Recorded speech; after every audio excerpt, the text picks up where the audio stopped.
Hello everyone. Today we're going to try to take SketchUp file and open in Cinema 4D for visualization. So here I have examples project done by one of the students, and the way you import, if you have it open in SketchUp, all you need to do is go to File, Export, 3D Model, and then if you have SketchUp Make, you will be able to choose Collada file only. If you have SketchUp Pro, you'll be able to use 3ds file, so I would recommend using that. However, without any export, you should be able to simply drag SketchUp file into Cinema 4D, and it will do a little bit of thinking and open it up just like this. I already have it open. And as you can see here, it loaded all the textures, and as soon as you open it, next to your SketchUp file, it will create another folder with all the textures that was used in SketchUp. So make sure not to lose this one as well. Now you can see there's an endless list of objects coming from SketchUp. There are different groups that you made in SketchUp. If you name them, they should be named as well. Like here it was American style fridge freezer. So that is useful because there is a search bar at the top right, and if you search for American fridge, it will be here. We can manipulate it, move it around, delete it. However, most likely you don't have too many names, so the first thing I would recommend to do is be in this list with your mouse, press Command or Control or Windows, Command or Control A to select everything,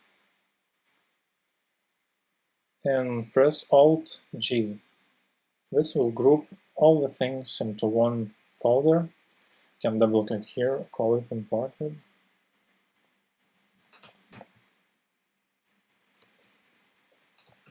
Great. Because it will be easier later if you have everything grouped into one. Now, we will not cover very basics of using Cinema 4D. I will assume that you already attended the lectures, and you know how to do basic navigation. So I would recommend to go on display and switch to constant shading with lines. That will show everything with lines, how it is.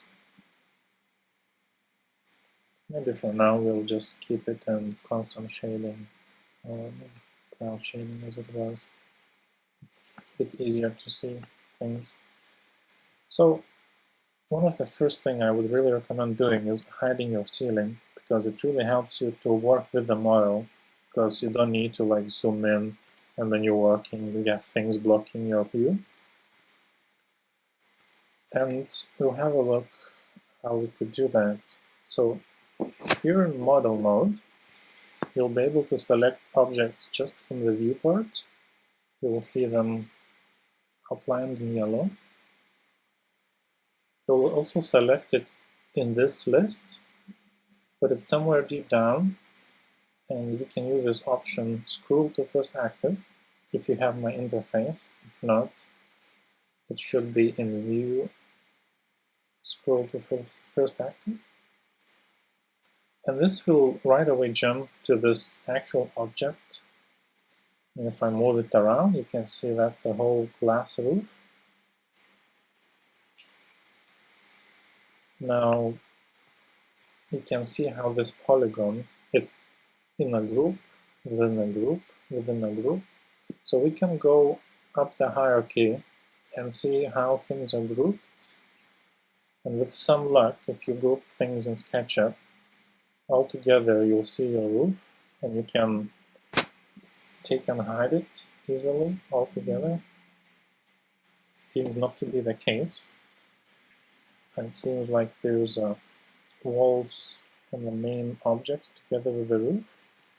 So maybe we'll just take this, find it, and maybe just take out of this group. And in this case, this is together as well.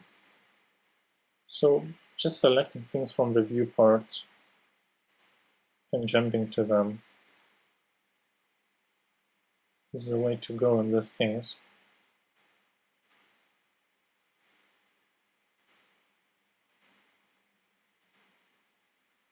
So you can see still quite a few things together, grouped. So it might take some time to arrange things. And so this seems to have all the objects from here. And it's easiest just to move something around to see what it actually is, and just press Command Z to put it back in place. So we're going to take this group, take it out of component 14. We can call this roof already. So now let's see what we have left in the roof group. Yeah, that's more like it.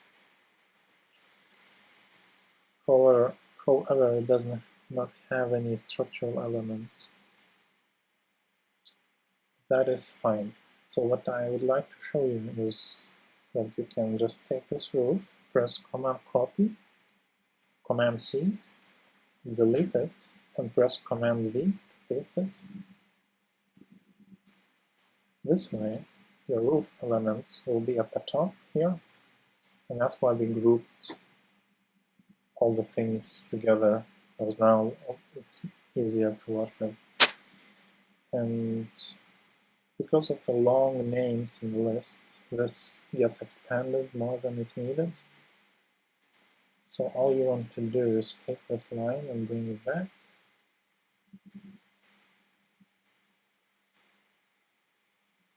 It actually lets you. There you go.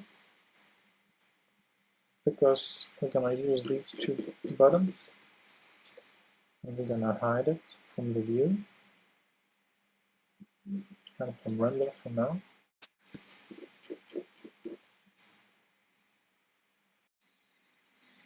Great. So now you can also hold Alt and it will change both buttons to hide. Great. Now we can select more objects. Let's try selecting this element, jump to it, and see the group that it's at. And unfortunately, it's one by one. However, this seems to have a name, roof truss. So we can go and type it here, roof truss, and you can see there's multiple places. So you can simply take this and drag it inside the roof folder that we made in a moment ago. And you can see it disappeared. And if we delete this search words, now we can see what we did is move these folders into the one that's hidden. And we can repeat this process more and more. Let's just get rid of this. Another way is you can simply select this object, press Command C to copy it, delete it, and press paste. And now we can see it arrive at the top. You can just drop it in, and it's gone as well. And you can repeat this process as well.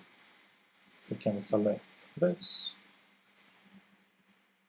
drag, and multiple objects. I'm just holding Shift to add to selection. If you hold Control to remove, you can see it's highlighting yellow or not.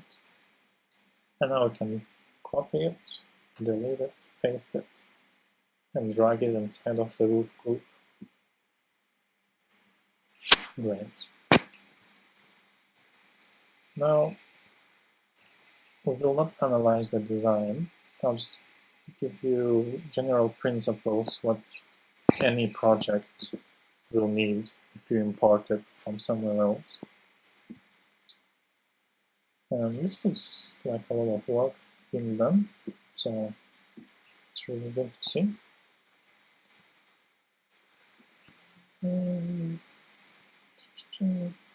Okay, great. So What's next?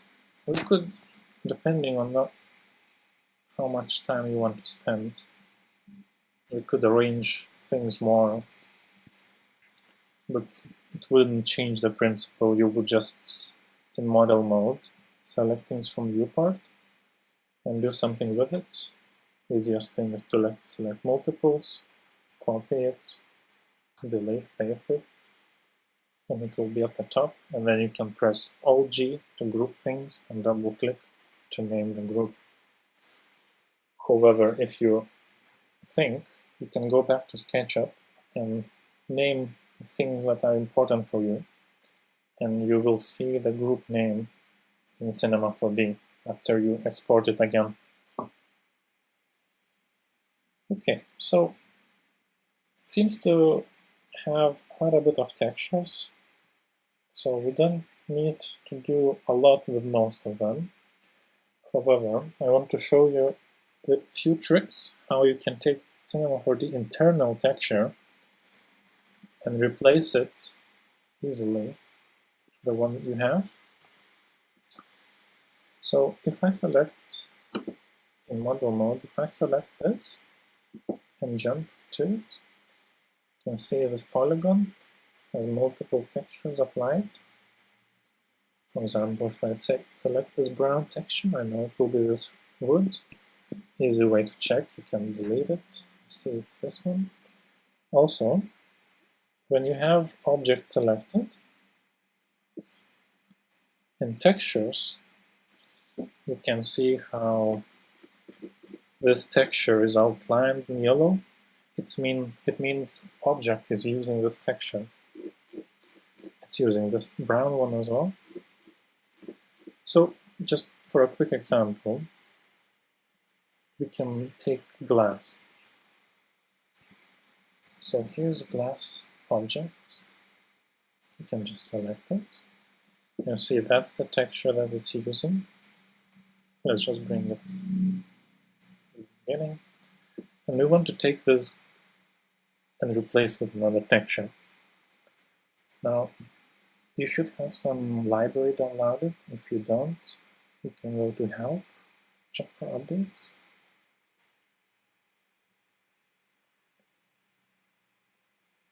And in Optional or Updates, there will be an option to download Visualize Library presets.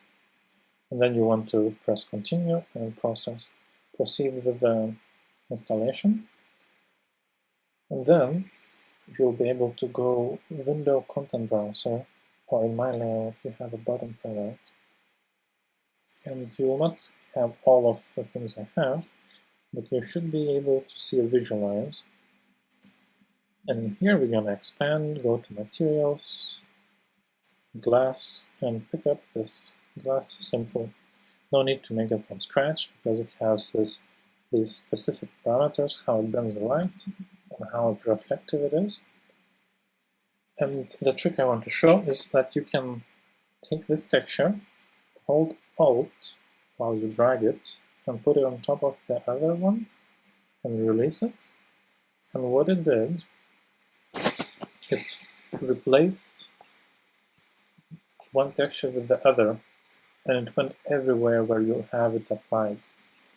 So I know from the student that these are supposed to be golden, and if I select one of them, you can see it has this silver material, or brass, she said. And this is obviously no brass. If you double click, open window, that's definitely not what she wants. So once again, you can go to the Content Browser and go to Metals and pick up something from here. Always keep in mind anything blurred, reflective, always will render much longer, so use it sparingly. I will maybe take this brass texture, double click. It will add it to your materials list. And once again, you can just click it, drag it, hold Alt now, and release it on another texture. And it will replace and retexture all the things that add this texture. It's really useful thing. And even at my work, many people didn't know that. And they were like retexturing manually, spending like an hour or two. And you can go on and on replacing textures. I know in the library there's not bad leather texture. And the good thing about these ones, you can take it and modify it. But I don't recommend using too many of them, like wood is pretty bad in my opinion. So it's not texturing my tutorial. I'm not gonna go in details, but once again, you can select this object in model mode, see which texture it's using. I think it's this one. Hold Alt, replace it, and it will retexture everything. Now, it's important the scale of it and positioning. Another really cool trick with texturing, while we're here, is if you right-click on a texture, choose Select Texture Tags. What it will do, it will select all the tags. So for example, if I will just expand this window here and jump to something, you can see this polygon is using the texture, but if this texture anywhere else, it will still be selected. And here you can change projection mapping to cubic and use these two values over here to scale it up and down. So let's say it will be 3 times smaller, something like this. And I do know that it was good already, and this looks not on scale, so it's too big. 10%, it's 10 times smaller than in the beginning. And this way you can change the way this texture is mapped in the whole object, in the whole project.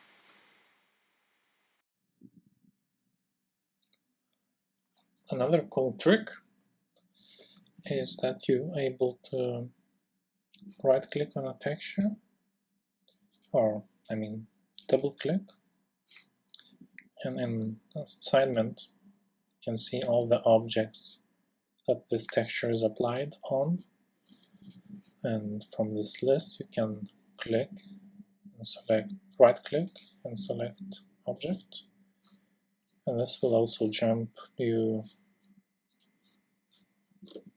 to the list. No, it's not.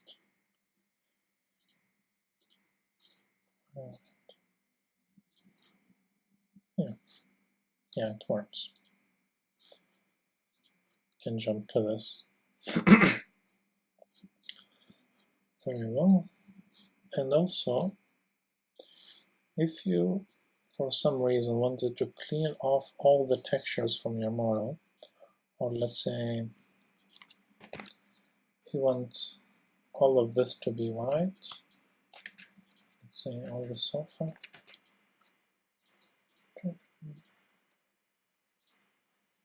all this, it has textures inside there and there. All you need to do is just apply any texture to the main folder, and if you right click here, you can choose select identical child tags. You see all of them now selected, highlighted yellow, and if you press delete, you will clean all the textures. This is useful because now you can simply apply this texture to the main object instead of things inside there. And you could do the same principle like to the whole model or parts of the model, and just apply one texture very simply by dragging it. I wouldn't recommend drag it on the view here because it will directly apply to this polygon. You can see if I select it and jump to it, you can see it went right to this polygon, while if it was on the main object, it will go to all of the objects. So let's just go back until I haven't done this. Create. Another useful button is fold all, to fold all the components back.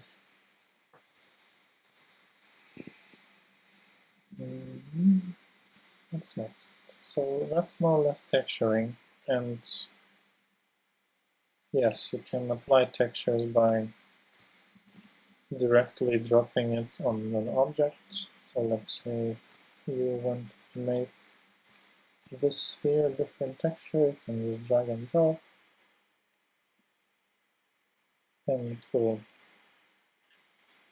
apply it over here, over the top of another texture. Once again, this is at the top. If you swap it around, gold will be at the top, will cover the green.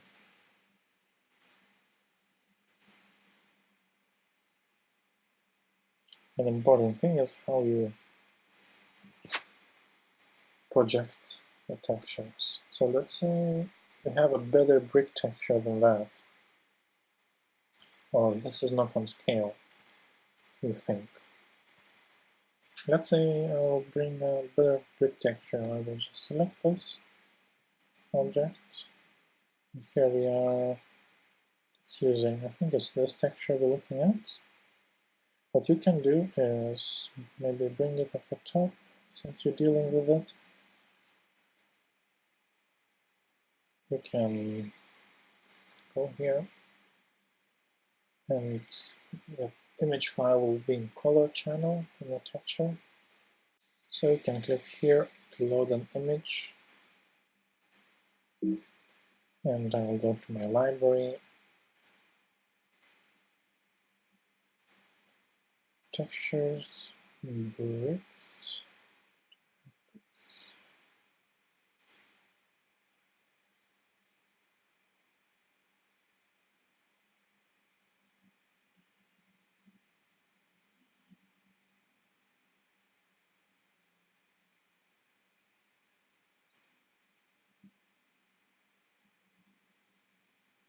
Yeah, bricks.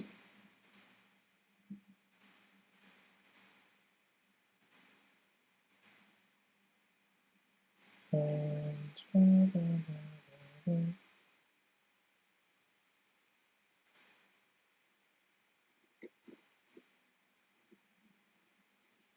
so let's say I use these bricks.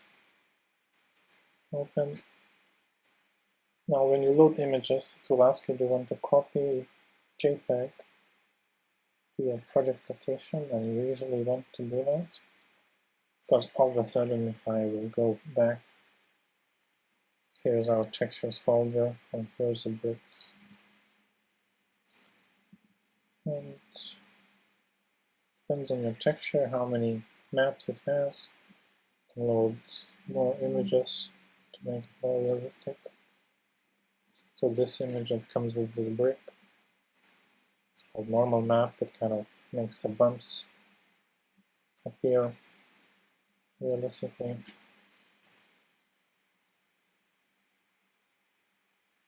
That's good enough. And again, you can see it changed because we changed this texture and it went to all the walls that it belongs to. All you need to do is just maybe double click on texture and go to editor, and you can change the preview size. By default it's using 512 by 512 pixels. If you increase it to something higher, you can see you'll have a higher preview inside Cinema 4D. Great. And you can do the same with wood, find better textures, or just texture things from scratch, of course. Maybe I will, for example, let's go to that project that I've done for you, project with a site model. It has some nice textures here. For example, this concrete. I can bring it over. However, if this site model is in different folder, I would advise to bring the textures with it. So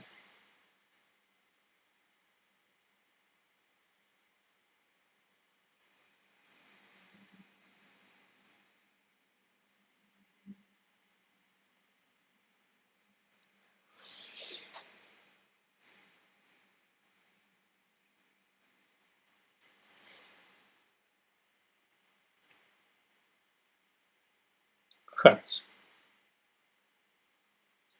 So you can take this concrete, for example. But the issue with this, if you copy it by pressing Command C, now you can press V to bring this window and jump to different project. And if you press Command V or Control V on Windows, you will see how it says, oh, I don't have this texture in my local folder. Do you want to use global path? You can click yes for easy solution, but ideally you would take these, if I go back and paste it again, you would take these you will take these pictures from this folder, from site model. So let's say this is 522. So from here I press 522, jump to this one, can bring this one here. You can copy it to your local texture folder. If you hold Alt, make a copy of it instead. And the next one was 6_1. It's this one here.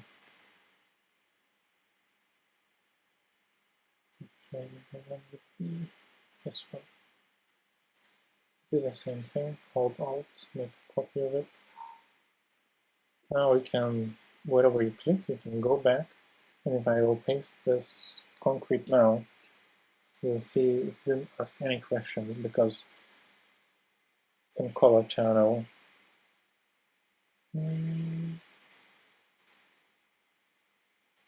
or in diffusion actually, it's using this. It didn't ask because it found it. So very well. Now we can simply select this flowing model node,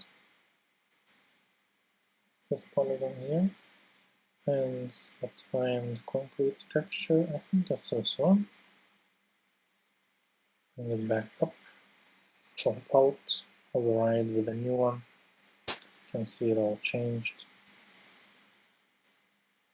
And you can right click, select texture tags, and in the bottom right, select probably cubic, and now you can change how big it is, and maybe 30 by 30. If you go too small, it will start repeating very obviously.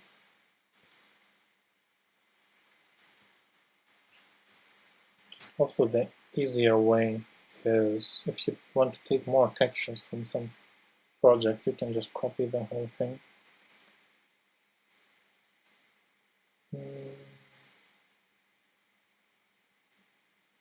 Let's make use of more things from a model I made for you. In environment, there is a light, and it has settings for shadows and similar things, and you might want to copy this together with sky and sun. Just select them like this, holding Command, press Command C, go back to your project, press Command V, and we'll say, oh, I don't have a VP Sky file.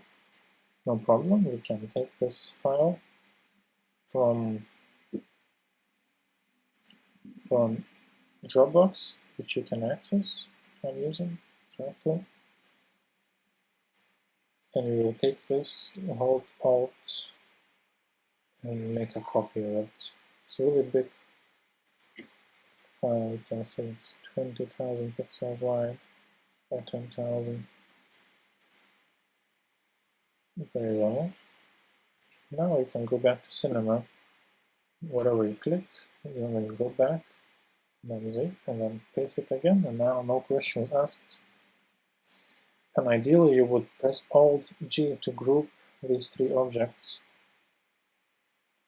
and call it environment. And as you can see, the sun's shining already. It's kind of painting everything yellow.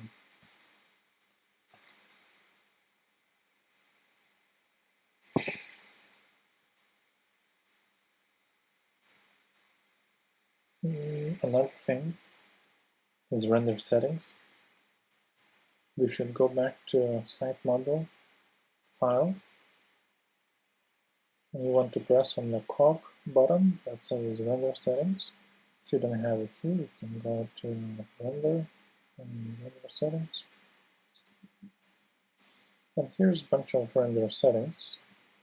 The main ones we want is test with GI. What you can do in your computer when you are, you can right click on it, save preset, and just press OK. And when you can do the same with final. And when you're in your main project, you can, in the render settings window, you can go render setting, load preset, and find the one you saved.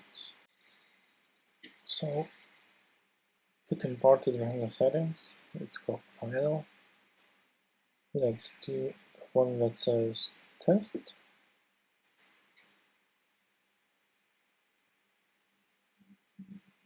Once again, you just need to be in model that I made and save like this,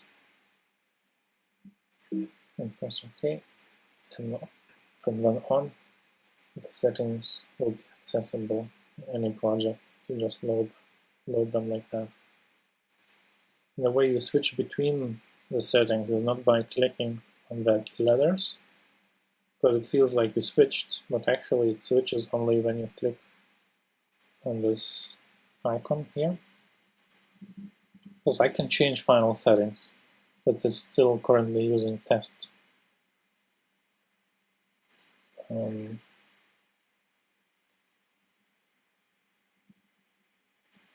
So the final will do test render in a moment. So another thing I noticed that this project is not on scale. So if I make a cube, you can see it was like 1 meter cube. You can see how big it is compared to everything else. So this seems to be 10 times smaller. It's usually like missing or extra zero. So what you want to do is go edit, scale project, and add a zero here and press OK. Everything went 10 times bigger.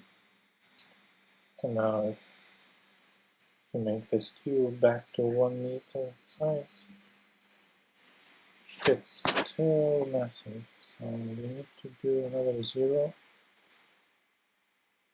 Scale project by a factor of 10. Press OK. Everything will go bigger.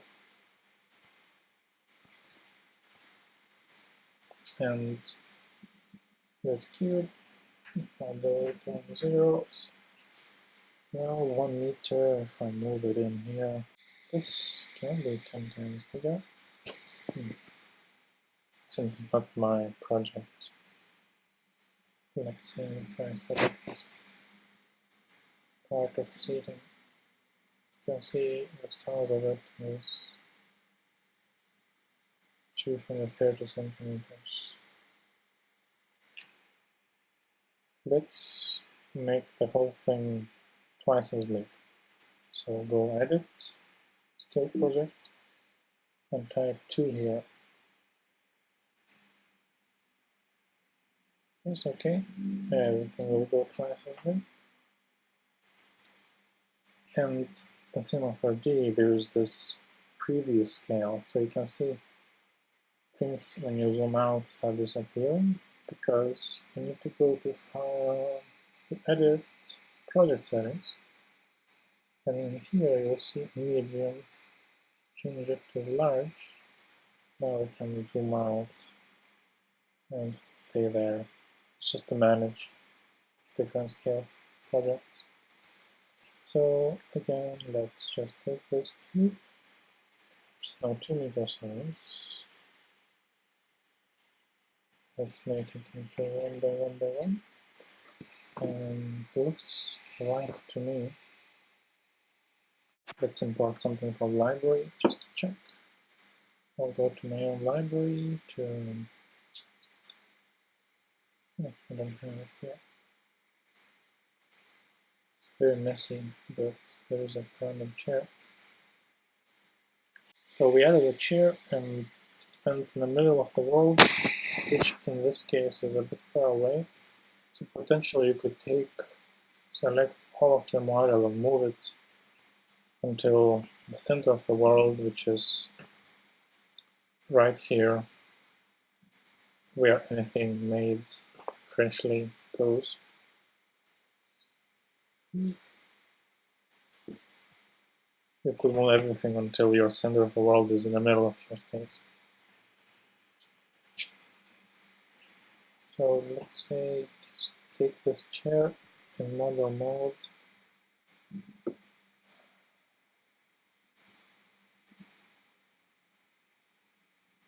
And move it over in the middle.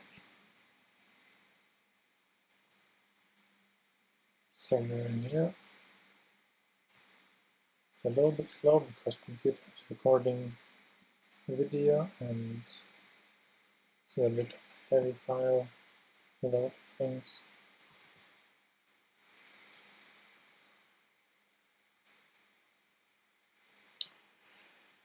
More smart way will be take this chair, put it in the cube. Now its position is calculated from the center of the cube. So naturally, if you zero everything out, it will jump in the middle of the cube. And frankly speaking, just infill and scale.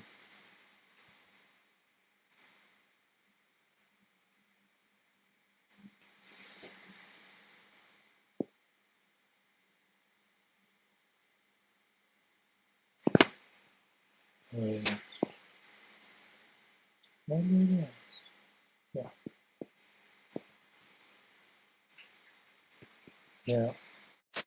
This looks like the right size to me. Single scale now.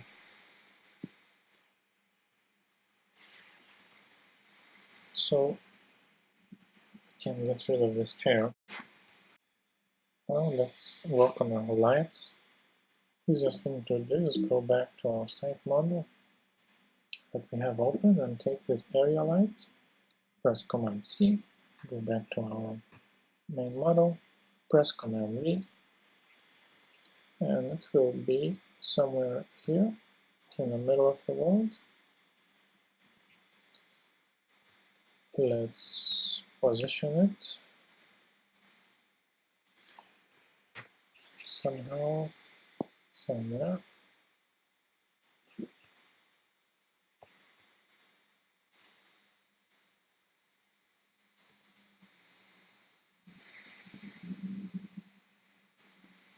Honest, I would prefer not to see any shading from the sun, maybe. So this is area light, so it's a rectangle emitting light. It's more realistic than light coming from one single point. And what you want to do is position it somewhere as far as you can from any other object. This whole other design seems to have things in the middle of the space here. So I might just try it somewhere here.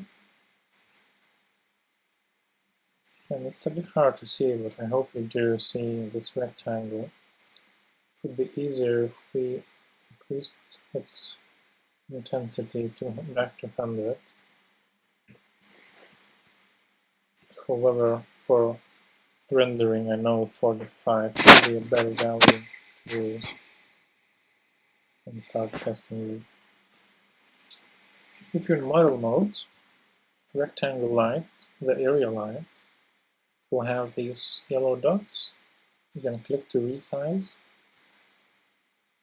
and ideally you want to not use hundreds of them, just a few to light it up.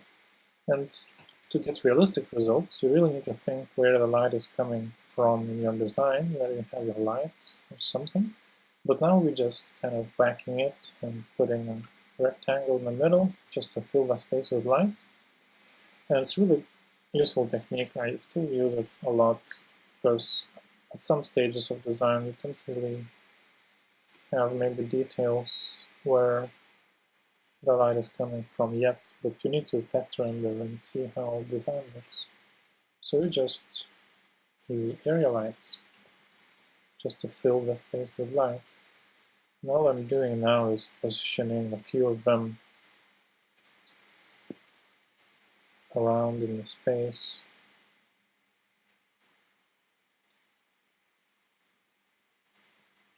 And it's just easiest things to eyeball it, probably. Lift this one up a little. Maybe we'll select them both with holding command, and intensity will pick 100 for now, just while we're working. So when you will repeat this process more carefully, perhaps I will, in model mode, select this object, copy it, delete, and paste, and hide. Hold Alt and press here. Then we can select this object, copy, delete, paste. Maybe unhide them both. Simply select them both with command and drag it into roof folder. We could rename this hidden. Now it makes more sense, because now all of a sudden it's much easier to see what we have inside.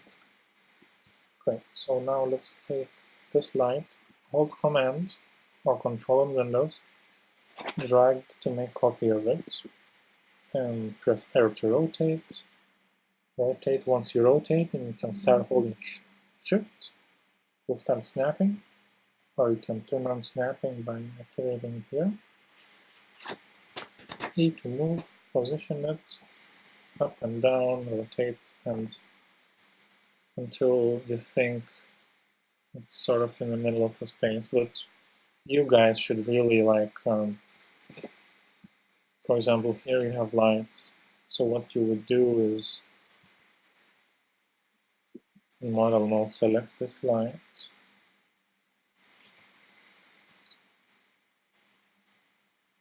just move it, for example. There's more things going on here other than one light. You see, these are probably V-ray light or something.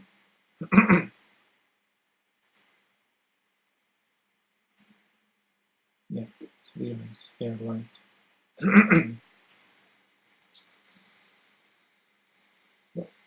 You would need to replace. What you can also do is, when you have this selected, you can add a spotlight. You can, now you have that spotlight selected, you can use hold command to select this polygon as well. And if you start moving it, rearranging, and just release somewhere, you will see it will bring this light over for you. And you can select it in model mode, and for its position, you can put zeros. And all of a sudden now, you see your light you just made, it jumped all the way here, without us going somewhere and bringing it by moving. And from experience, I know that if you do not type here -90 in model mode, it should face down. So, however, there's things to know about lights, because by default, the shadows now, it's not realistic at all, it will not look good. We need to change this to, for the rectangles we added, we would use area. In this case, maybe retraced hard shadows, because if you have multiple of those, it will not be such hard shadow. And we will use an area light to fill this space with general light, and these spotlights will be just accent key lights.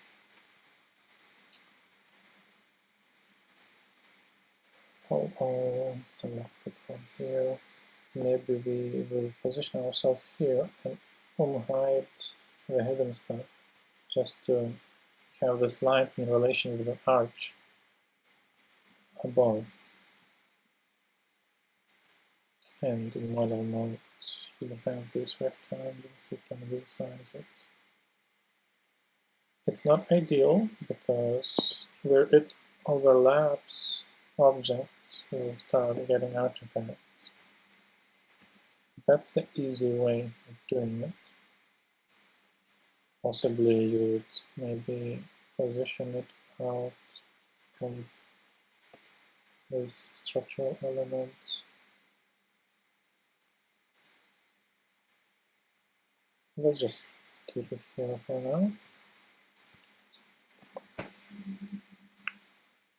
So let's say just like doing this much. Let's now position camera. You can do it by simply clicking on camera button here to add camera to your scene. And it's quite confusing at first because you're not really looking through it. You need to click this little box over here to actually look through it. Very well. And then with camera selected yellow, you can see camera settings. And you might want to change field of view or change different lens. You can choose wide angle lens, for example. Your space will look more spacious. And also with camera selected in model mode, you can see how high it is from 0. So let's say if it's this much, it should be eye level. However, this model 0 is not all world 0, so it doesn't quite work. So we can position it just by moving it until it feels right. So let's see, we want to see everything like that.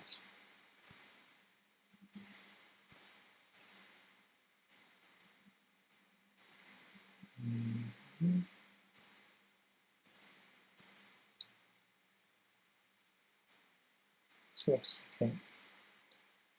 We can zero this value out to make the look not up and down, but straight on.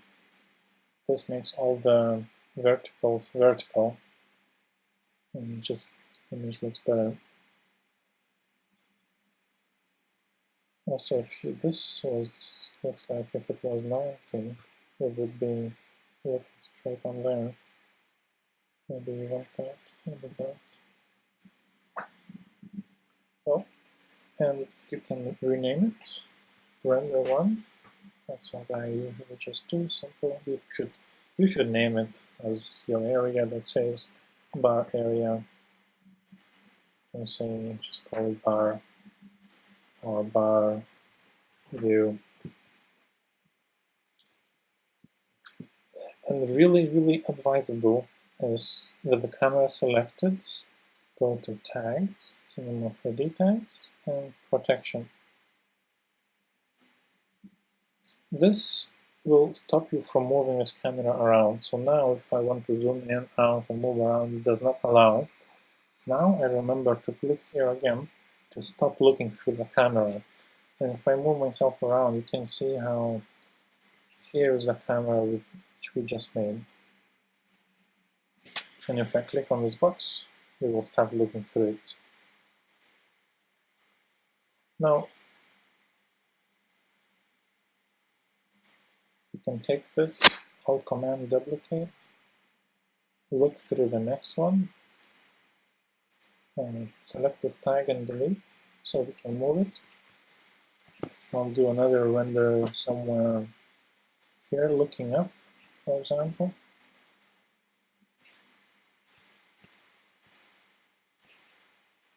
Maybe do a wider angle, super wide, something like that, let's say.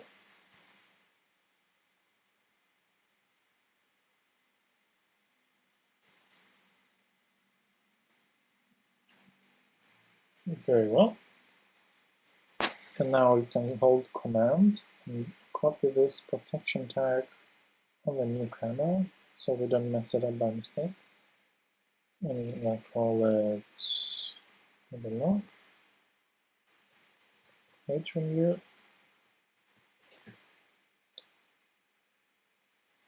That's about it. That's how you add cameras, and you can go back and forth between them.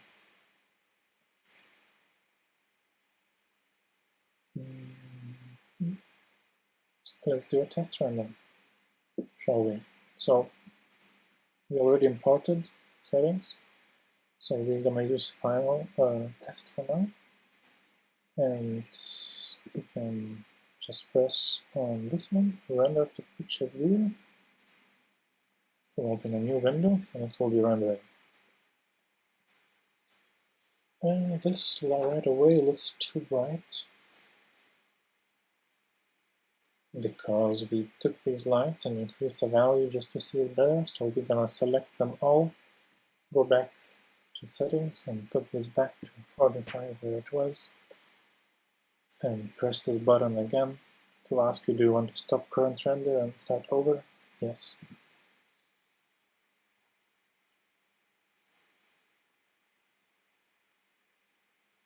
This is slightly better.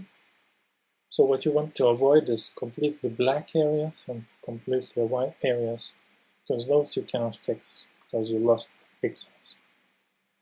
Otherwise you can adjust quite a bit in Photoshop.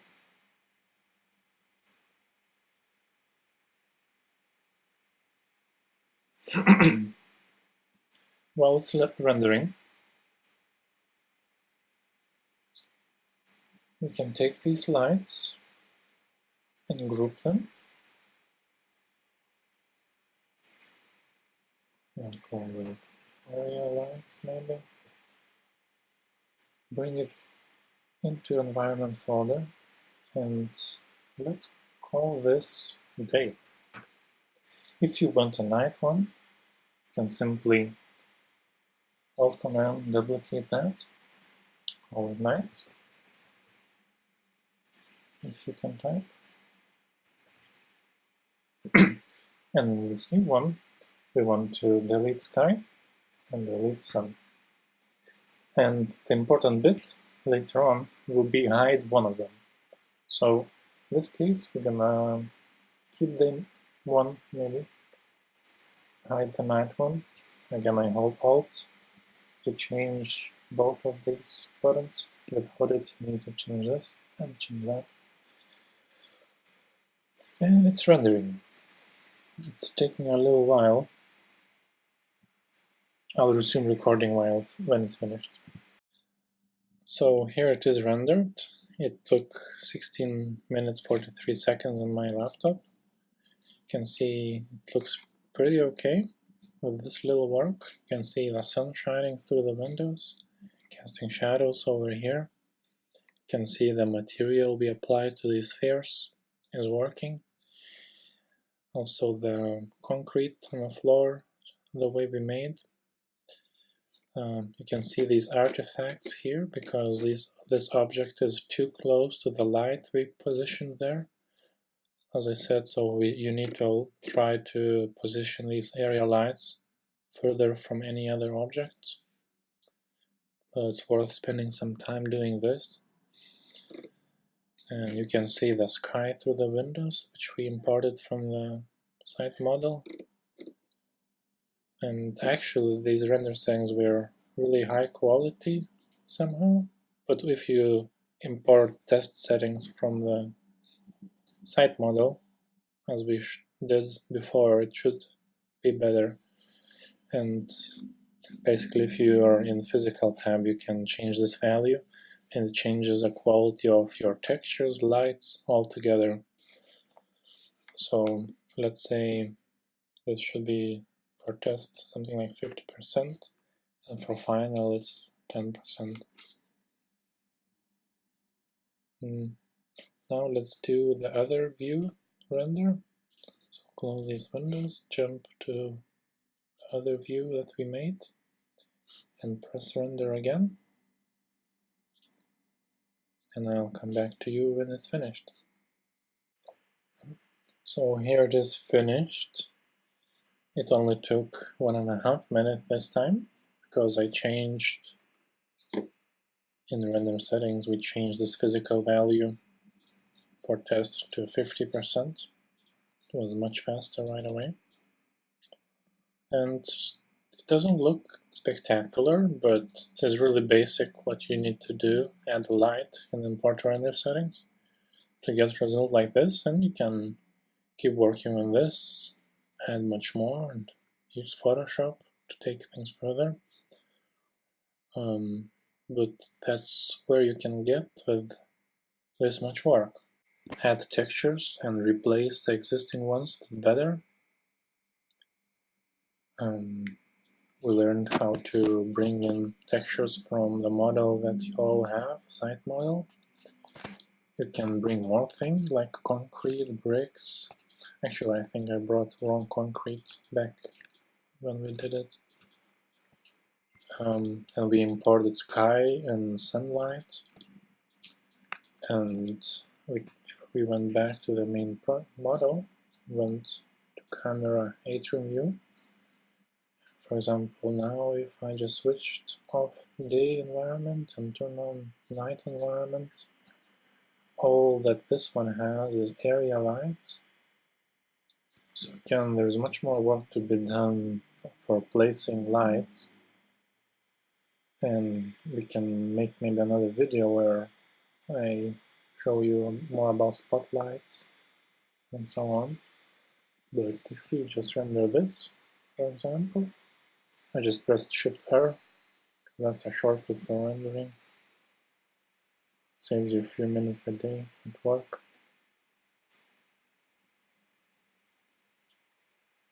And let's just wait, should be much faster this time, because it doesn't have any sun and sky to calculate. It's only calculating these three lights, area lights that we added. So when you press render, it usually does the light mapping, it says here at the bottom, and then it does global illumination calculations, and after that it goes around from the model until the image is finished.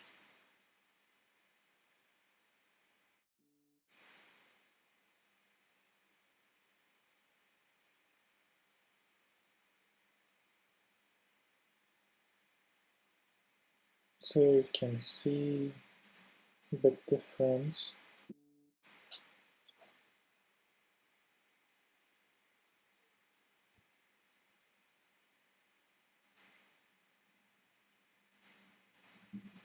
In one and the other. Of course, much more work needs to be done with the lights, but that's more or less how you do it. And you should copy paste these lights around instead of making a new one by clicking here, holding the mouse and choosing area light, because it will not have some of the settings that it's already done.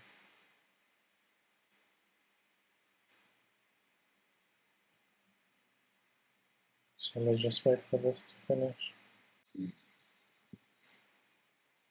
Also, while we're here, we can open render settings and maybe make a copy of the final setting. So you can select it, Alt Command, drag it over here, double click and call it lines. Select it, so it will render that. And what we want to change here is go to standard, to select global illumination, delete, let's delete, and then occlusion, delete. And from effects menu, we need to choose cell render. And once this one is finished, you can do a test of the cell render. It's a really quick way of getting lines.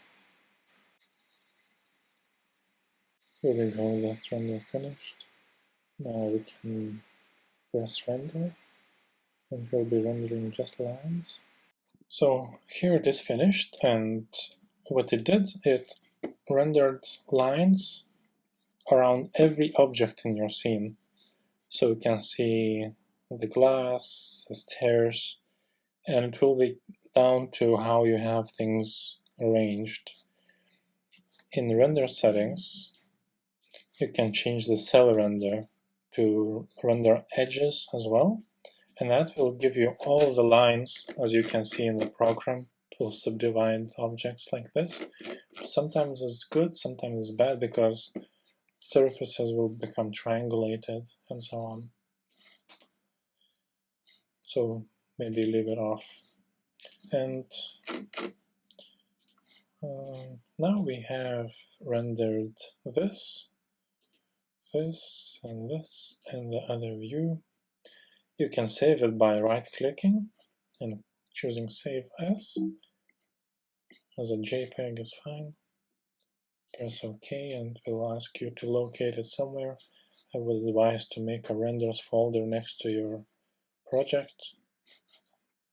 Let's call it renders. In here, sample project. Save. There's smarter ways of naming files. Stem4D can name the file for you instead, depending on your project name. You can activate Save option, and it's really good to do so. You can select all your render settings. Let's delete the default one. Select all the render settings, check the Save button, delete everything you have here, and all you want to do is click on this little triangle and choose My Document. This will name file as your Cinema4D file is named. So in this case, example project. To continue, you can add render settings. Added this code, so it will name image depending on which render setting you used. And to continue, you can add the last one is camera. So it will name the file. It will continue naming the file to your camera.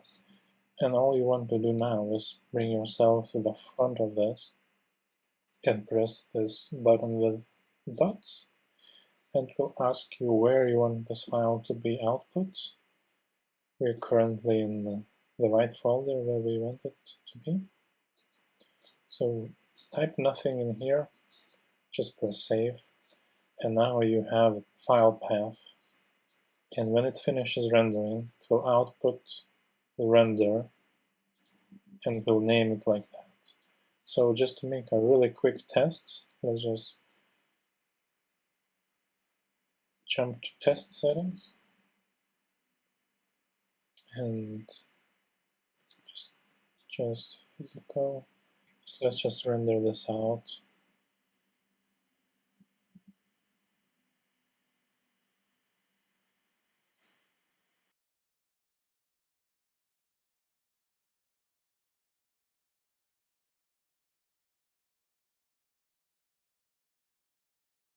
Here it is finished, and you can see even here named it example project test for quality and age review. And if we go to our folder, here's where we're working, our renders. You can see here it saved it already for us and called it as expected. And it's really good to do that because when you render different cameras, they will not override each other. So, and of course you need to name your Sim4D file, something you want it to be, and render setting, and you need to name your cameras, and then once you have it organized, it's really easy process later.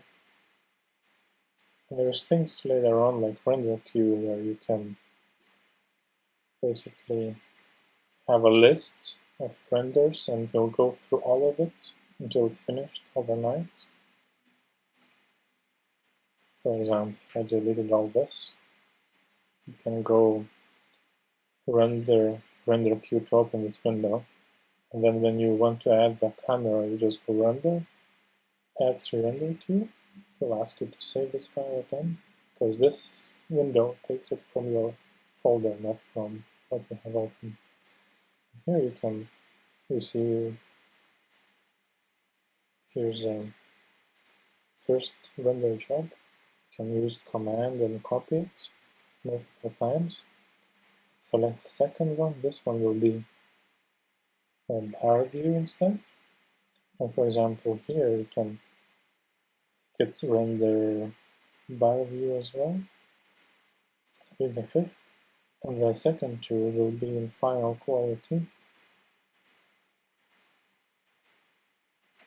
So now, if you go jobs and start rendering, what it will do is it will go through the list until it's finished. And it's really good to leave it overnight and in the morning see what you've done without sitting and waiting. But in this case, I'll just stop this process. And when you have your render settings set with this code we just did, this queue will not override anything in your folder. It's really, really handy, time saving.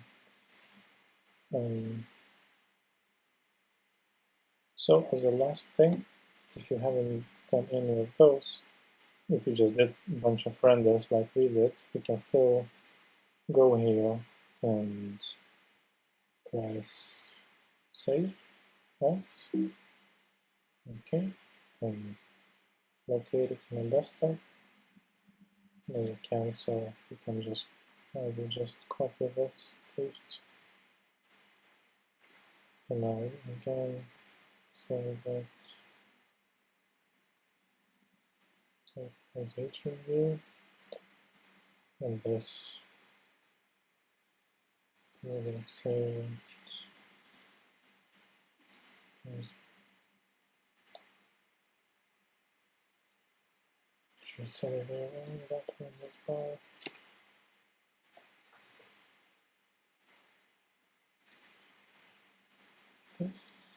Save control. Let's renew plain render.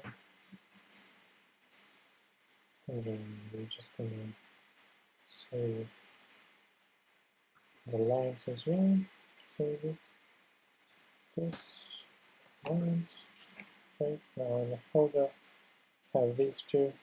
And let's just make a little teaser in Photoshop. Let's see what we can do in Photoshop in 2 minutes with it. So here it is in Photoshop. We will bring this one in as well. Cancel that if you are zoomed out, and if you drop it somewhere like this, it will automatically center it. Okay, for example, with the lines that are selected, you can, with magic wand, you can select different areas. For example, let's just select the golden spheres.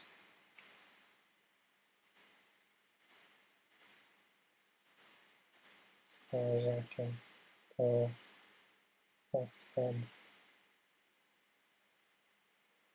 And we can make a mask and invert it to things like this, and maybe the folder, making the mask, and the gradient, and some next.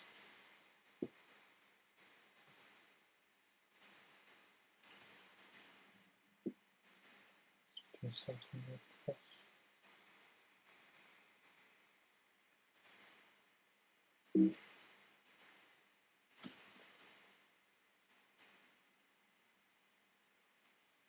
Maybe circle.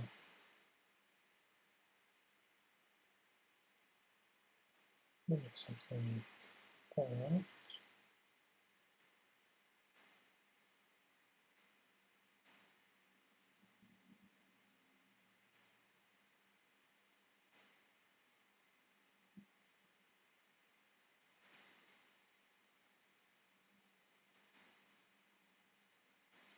Maybe in the base layer, go to smart objects, and do my usual thing. Use camera filter to adjust the image brightness and contrast.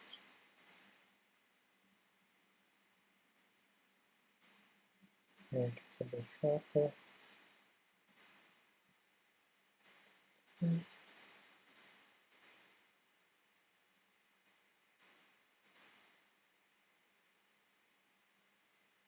And maybe in the lines, can use magic wand just to select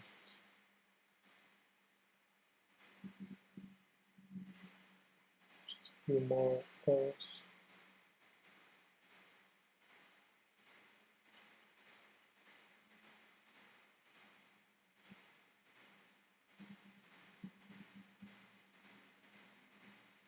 So rendering out line work really helps further manipulation in Photoshop, because when you're on the lines layer, you can select things quite easily if you have an outline.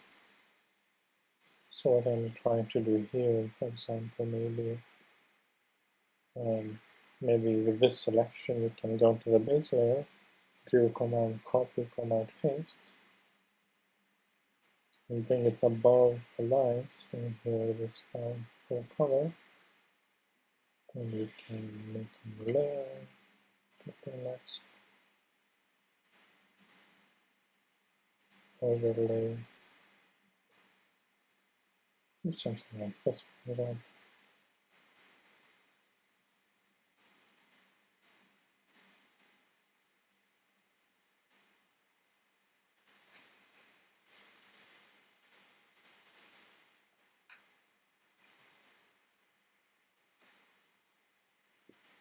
Just to make it more interesting, and that's about it.